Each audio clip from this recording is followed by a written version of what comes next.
My name is Rick Petherbridge, and I'm here to talk tennis.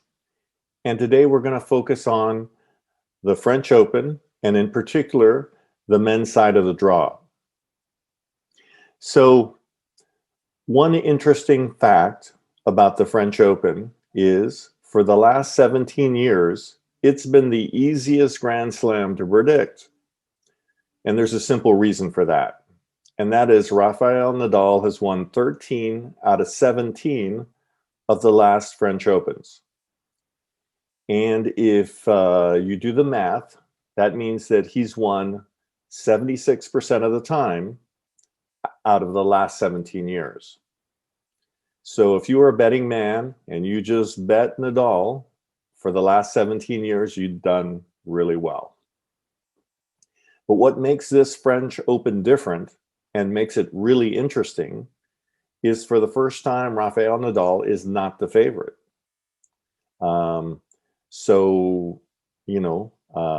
It's going to add a lot of drama. And of course, there's some also very important background factors going into this French Open, right? And so you have Carlos Alcaraz, who's 19 years old, who could win his first Grand Slam. And it's been a while since we've seen someone win a Grand Slam at 19. We have Novak Djokovic, who has 20 Grand Slams. Nadal has 21.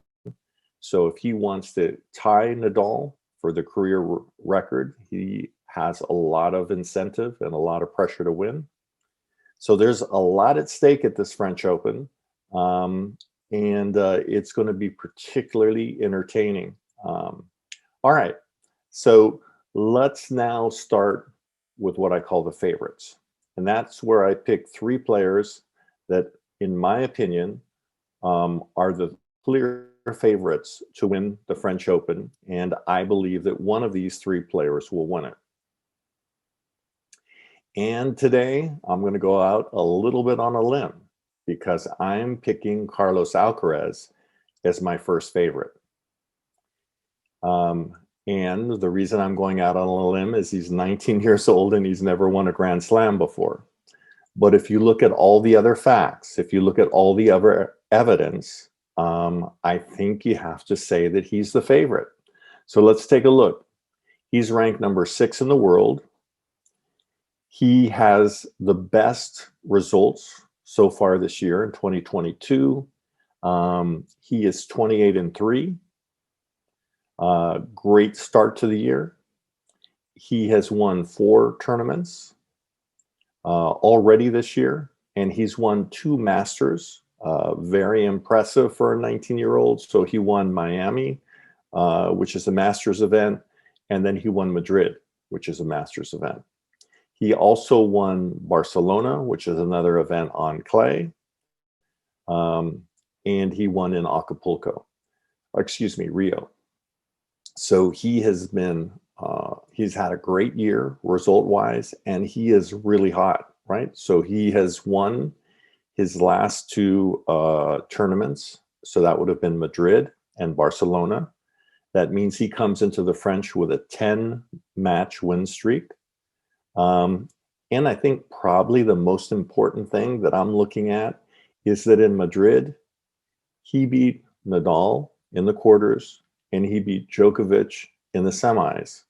And nobody's ever done that before. Nobody has ever beaten them back-to-back in a clay court tournament. So that has to give him a lot of confidence, knowing that he's beaten them both. And he's had the best year result-wise so far. And of course, he's on a roll. You can't have more confidence than when you win, 2 tournaments in a row going into a Grand Slam event like the French Open. So if you just look at who's playing the best tennis right now and who's had the best year so far and who has had the best results over the last month, 2 months, I think you have to say that Carlos Alcaraz is the favorite. But let's talk about the one issue that Carlos Alcaraz has to answer. And that is, can he win a Grand Slam? And will the 5-set format of Grand Slams affect him, right? And so we've really seen this a lot with younger players. And let me give two specific examples. Zverev is a great player. He's won numerous Masters events. And in a 3-set format, he can beat anybody. But he's never won a 5-set Grand Slam. And, he's been around a long time. So there is something particularly difficult about 5-set matches, right? So first of all, there's a stamina and a fatigue factor, right?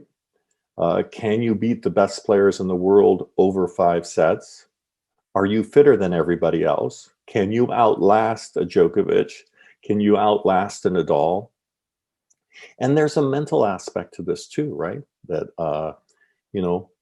every player knows that, if you want to be considered one of the best of all time, you have to win a Grand Slam. And so there's that mental part of it, right? Where you feel the additional stress at a Grand Slam event. And let's be honest too, you have to concentrate for longer. The 5-set match lasts longer and it's harder to focus, right? So it's easier to focus for 2 hours than it is for 3 hours.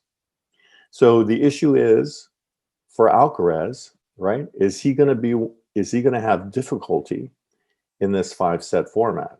Now there is another player that I want to mention, and that's Medvedev, who's made this transition pretty easily and seems to play the 5-set format, well, right? So he would be an example of a player who didn't have this problem, whereas Zverev is the example of someone who did. And I'm willing to bet that Alcaraz is going to be in that group, like Medvedev, who's going to handle the transition to 5-set matches fairly easily. But only, only history and the outcome will determine, whether Alcaraz is ready or not. Okay, so let's move on. My second favorite is Novak Djokovic. And let's take a look at the stats here. He's number 1 in the world. If you look at his results, he hasn't had a great year this year. Part of that's due to the fact that he's unvaccinated, so he wasn't able to play in the Australian Open, which is an event that he's dominated. He's won more Australian Opens than any active player. And he wasn't able to play in some of the other events, right? And of course, it's hard to keep your game at the highest level without playing in competitive matches. So I'm sure that has part to do with the fact that he hasn't had the best results so far this year. But again, if you look at last year, right, he won 3 out of the 4 Grand Slam events. He made it to the finals of the US Open. And that's an amazing year by any standards, right? And so if he can get back to that level, and that was just last year, he clearly was the best player in tennis last year. And if he gets back to that level, then I think you can reasonably anticipate that he'll be either the best or certainly at the top of men's tennis. All right, so let's finish up with how Djokovic has done. He has played better lately. He won in Rome, which is a Masters event.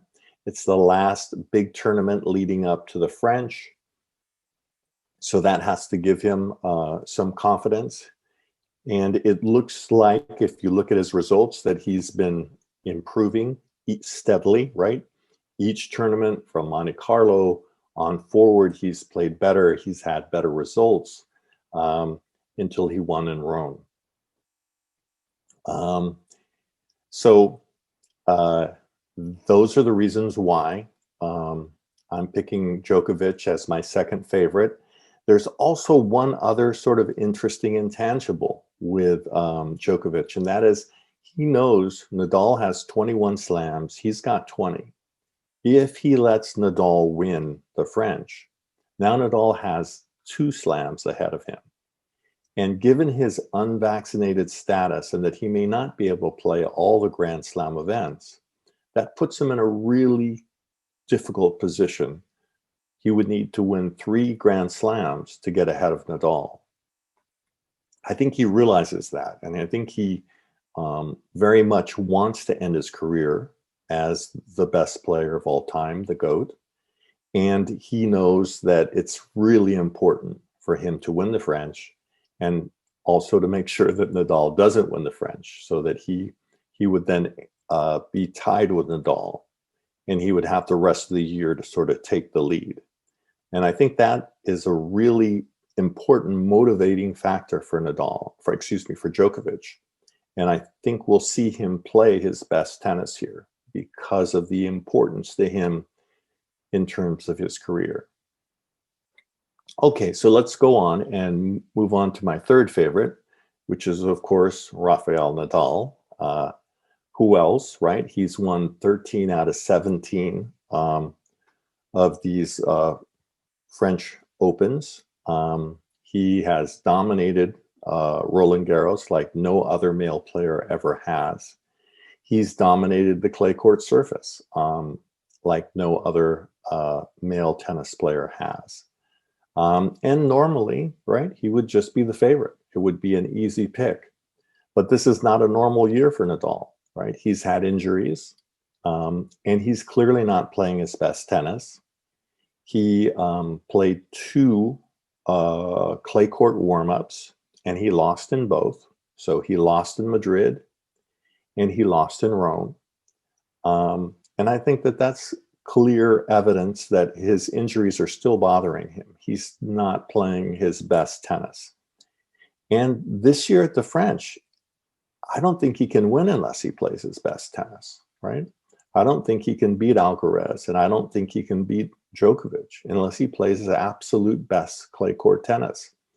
And it just looks like the injuries are going to hold him back, and he's going to be, closer to like 85% than he is to 100%. Of course, we won't know until the tournament is over, but that is my thoughts, and that's why I'm making Nadal the third favorite, despite the fact that he's had a good year, and his results might be so far this year about I'd say a little bit behind Alcaraz, but he's 23-3 for the year, and but for the injury that he suffered in Indian Wells and his play since then, he would have had the best year so far this year behind Alcaraz. Okay, so those are my 3 favorites. And some people may be saying, well, hey, what about Medvedev? He's the number 2 ranked player in the world. And anyone who's seen my podcast know that I love Medvedev. I think he's a great player. But let's be honest, clay is just not his surface, right? So he plays worse on clay than any other surface, and his best surface clearly is hard courts. So I don't believe him to be one of the favorites or contenders at this point in his career, just because he doesn't play that well on clay. Now, I think he's the type of player, Medvedev, that will figure it out, and he will eventually, before his career is over, be a tough player on clay. But at this point in time, I don't see him as being one of the top 6 players on clay.